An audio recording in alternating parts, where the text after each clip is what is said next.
Oke, halo semuanya. Jadi pada kesempatan kali ini saya bakal menjelaskan lebih ke pendekatan struktur sih ya, lebih ke pendekatan struktur bangunan 4 lantai di sini yang difungsikan di sini sebagai asrama. Nah, jadi ini sebenarnya strukturnya itu menggunakan jenis struktur rangka ya. Struktur rangka yang biasa ada di bangunan-bangunan konvensional pada umumnya. Jadi jadi dia prinsipnya meneruskan beban vertikal lah ya, maupun horizontal ya, berupa beban tetap, beban hidup maupun beban sementara seperti eh, bencana gempa bumi atau angin yang kencang gitu pada bangunan yang daerahnya bersifat memiliki angin kencang. Nah, di sini yang struktur yang kita pakai menggunakan beton ya.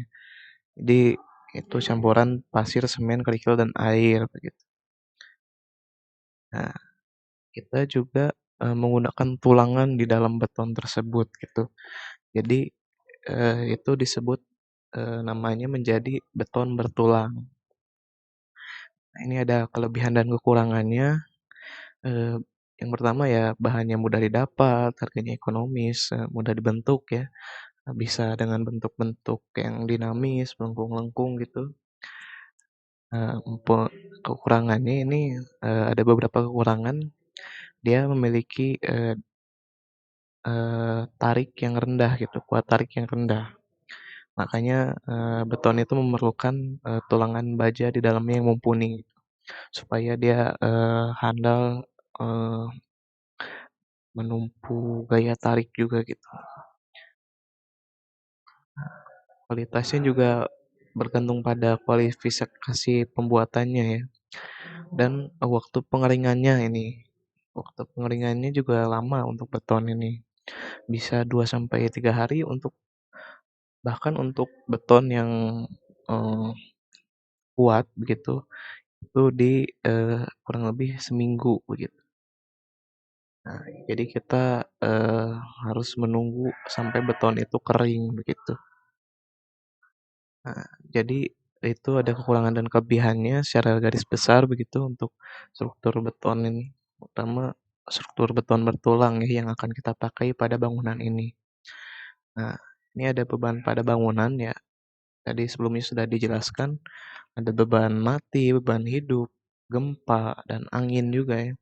Termasuk seperti beban mati itu, struktur itu sendiri. Jadi struktur itu kan mempunyai berat sendiri ya, itu yang harus ditopang oleh struktur itu sendiri. Dan beban hidup ya, seperti barang-barang, furnitur-furnitur yang bisa dipindah-pindah atau kita sendiri manusia yang di dalam bangunan itu. Karena beban gempa dan beban angin gitu. Nah, ini cara menghitung kolomnya pada bangunan asrama 4 lantai ini, kita menggunakan metode, mencari tributary area dulu ya, yaitu area terluas yang ditopang oleh sebuah kolom gitu. Nah, kita mencari area terluas ini caranya gimana?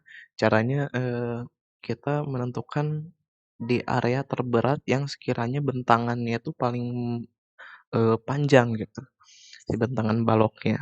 Nah, di area situ baru kita hitung untuk, dimensi kolomnya. Ini mungkin ini hanya pendekatan saja ya bagi para arsitek, atau mahasiswa arsitektur untuk menghitung, dimensi pendekatan dimensi kolom gitu. Yang nantinya supaya tidak jauh berbeda dengan perhitungan dari, insinyur sipil begitu. Nah, ini ada beban bangunannya. Beban bangunannya itu, 1.200 kilogram per meter persegi. Nah ya, beton yang digunakan, kebetulan beton K250. Jadi sebenarnya bisa sih untuk bangunan 4 lantai itu menggunakan sampai K400 gitu. Tapi kebetulan pada kasus ini kita menggunakan, mutu 250 dan tegangan izin yang diizinkan itu 80 kilogram per sentimeter persegi. Jumlah lantainya 4 lantai dan ini kita mengkalikan ini, nah lalu didapat hasilnya itu, 1620. Jadi sisi penampang kolomnya kita akarkan, ini akar dari 1620. Nah, ini dapat 40,24 dibulatkan jadi 40.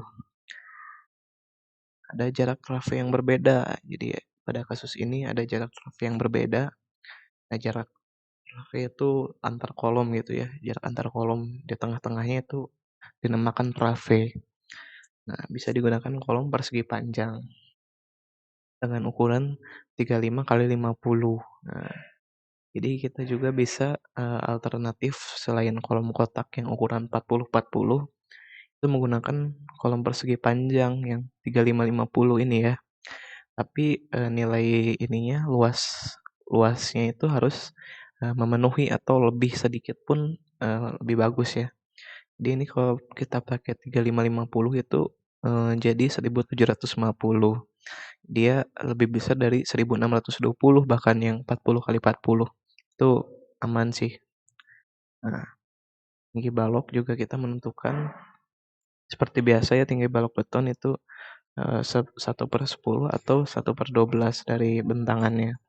Nah, lebar balok itu dia bisa setengah atau 2/3 dari tinggi balok. Nah, ini kan bentangannya pas setengah kali 6 meter. Maka dihitung pada bentangan 4 meter itu 1/12 kali 4,5. Jadi 37,5 dan lebarnya 2/3 kali 40 ya, kali tingginya itu. Nah, dihasilkan balok dengan dimensi 30 kali 50 ya. 30 kali 50.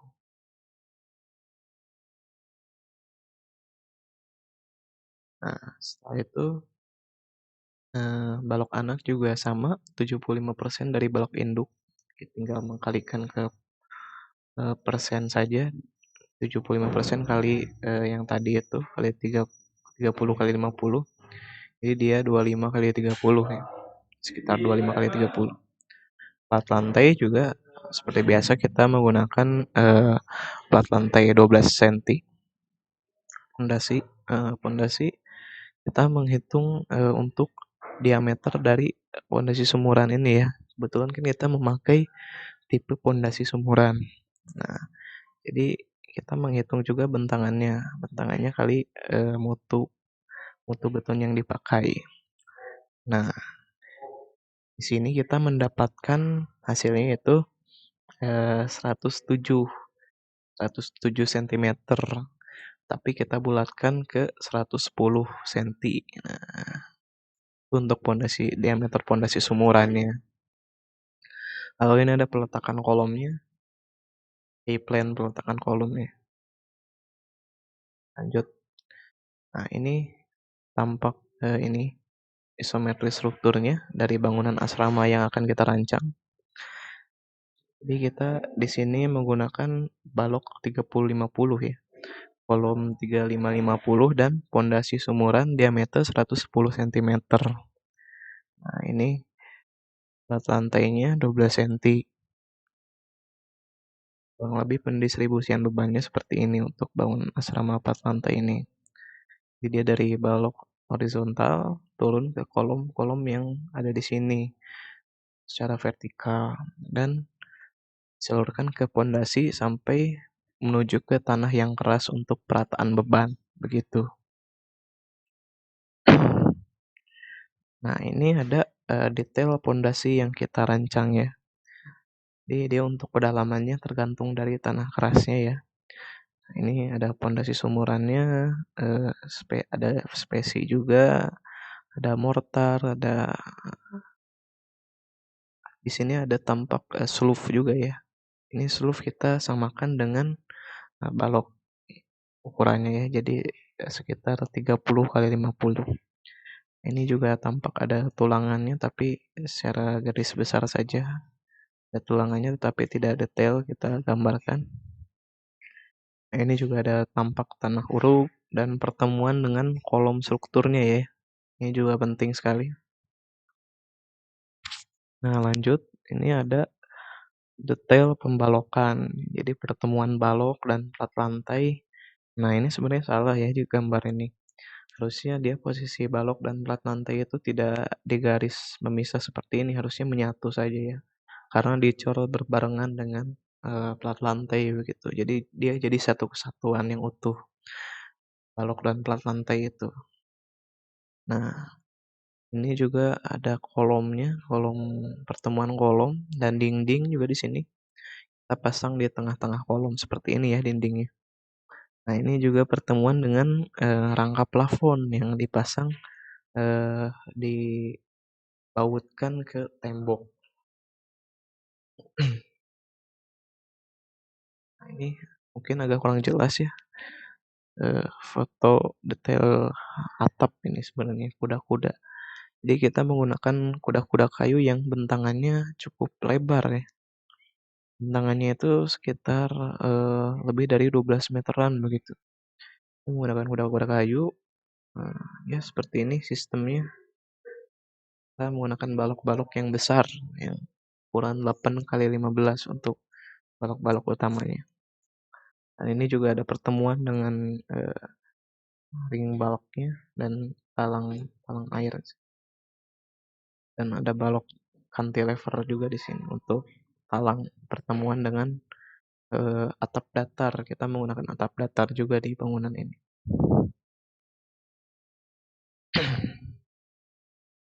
Nah, kebetulan kita diperintahkan untuk membuat detail toilet ya, detail toilet pada bangunan ini.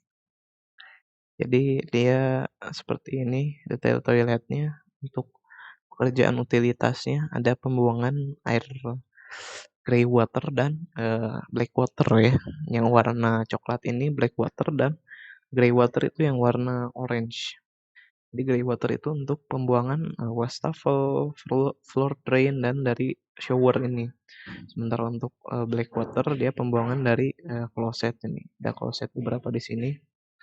Itu disalurkan ke shaft vertikal yang ada di sini. Ini akses masuk ke pintu toilet dan akses masuk ke pintu shaftnya tersendiri. Nah, ini ada potongan detail toiletnya. Pipa-pipa yang dihubungkan ke shaftnya ya. Sini di sebelah sini ada shaft vertikal yang menerus ke sampai lantai 1 ya, dari lantai 4.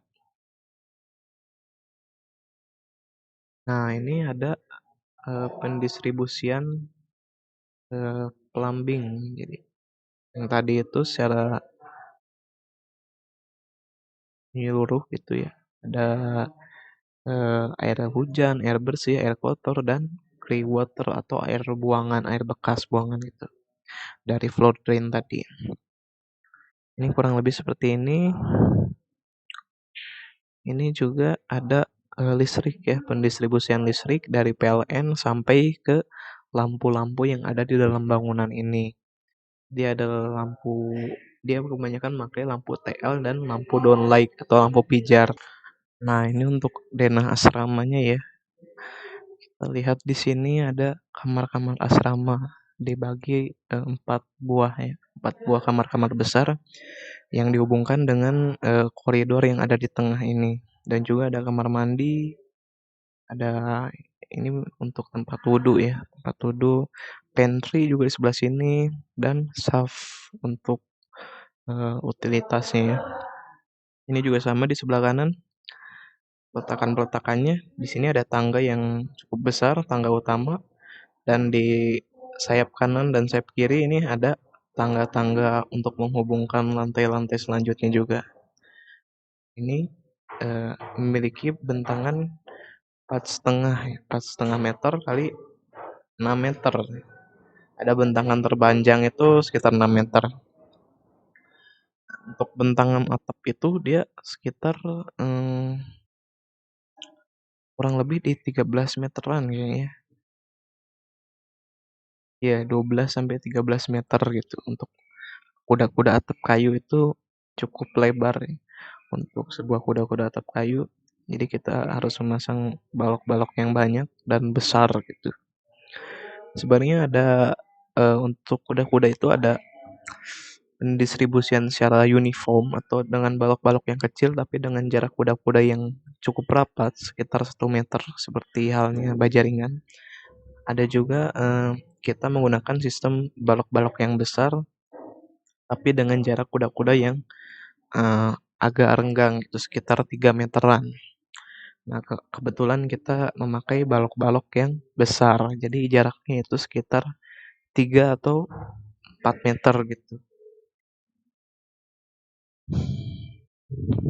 Mungkin bisa disambung dengan jarak yang eh, lebih lebar, tapi kekuatannya akan berbeda dengan kayu yang tidak disambung gitu. Nah, ini ada denah lantai atap ya. Jadi kita membuat atapnya itu modelnya seperti ini. Ada atap datarnya untuk eh, meletakkan tandon air ya. Tandon air yang ada diletakkan di atas dan tangga juga ini. Tangga akses ke atap ada 2 ya kalau di sini. Sebenarnya sih cukup satu satu ya. Cuman ini kan kanan kiri ya untuk mengakses reservoir atasnya. Kalau tangganya dibuat satu, kita sebenarnya bisa membuat jalan ke sini ya, jalan melipir ke sini untuk mengakses tandon air yang ada di sebelah kanan ini. Oke, itu tergantung desain sih. Nah, ini ada eh, nah ini ada model 3D-nya dari bangunan asrama ini. Jadi kurang lebih dia seperti ini ya.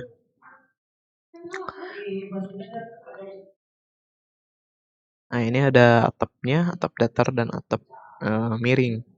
Dan ada tandon air. Sebenarnya di sini harusnya ada tangga ya, tapi belum terbuat saja di sini. Ini seharusnya petakan untuk tangga yang naik ke atas. Sebenarnya bisa menggunakan model tangga yang 90 derajat itu. Karena ini fungsinya hanya untuk servis saja.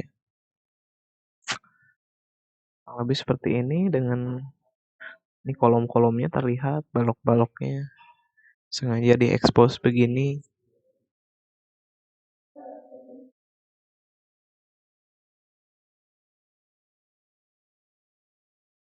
Nah, ini juga kita sediakan untuk parkir mobil mobil dan motor untuk para penghuni asrama ini ya. Di belakang, kita sediakan di belakang. Ini untuk masuk lewat sini, untuk masuk lewat sini dan untuk keluar lewat sini. Lebih seperti itu sirkulasi kendaraannya. Ini ada beberapa parkir mobil dan parkir motor di sebelah sini. Selain itu juga ada taman ya, ada taman di sini untuk duduk-duduk santai dan trotoar juga untuk orang berjalan kaki. Nah, kurang lebih seperti ini. Ini untuk ruangan maintenance ya, maintenance berupa ruang pompa atau ruang LVMDP untuk listrik bisa diletakkan di sini. Ini juga bisa untuk sebagai uh, ruang maintenance juga atau gudang mungkin. Ini ada beberapa vegetasi-vegetasi yang ada di sini. Ya, kurang lebih seperti itu penjelasannya. Kurang lebih mohon maaf untuk bangunan 4 lantai ini berupa asrama. Ya, terima kasih.